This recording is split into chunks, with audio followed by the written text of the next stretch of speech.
Firstly, you have to pick the wood. Now, that's too high for the mini version of Torchwood. Okay, ini tak betul. Yang ini sesuai.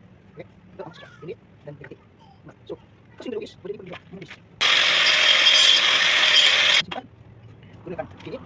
Letak di mana? Letak di mana? Tak split kan dia? Okay, betul tak cukup. Ini atas sangat. Nampak? Tidak tersengat. Now, the next. 6 bahagian. Dia kata baik 6 bahagian. Dia pecah. Tapi kita tahu dia kita nak pecah. Right? Supaya dia akan jadi gitu. Terus lagi. Ikat.